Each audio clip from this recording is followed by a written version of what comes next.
You are looking at Julian's pronunciation guide, where we look at how to pronounce better some of the most mispronounced words in the world, like this other curious word. But how do you say what you're looking for today?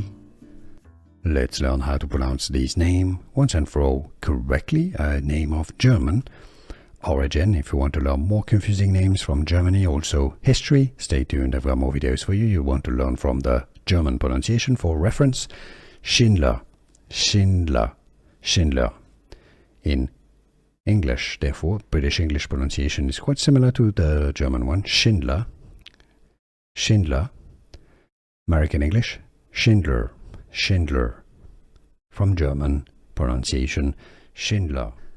Here are more videos on how to pronounce more confusing words and names too many mispronounced. Like this video if you found it useful. I appreciate your support. I'll see you soon and thanks for watching.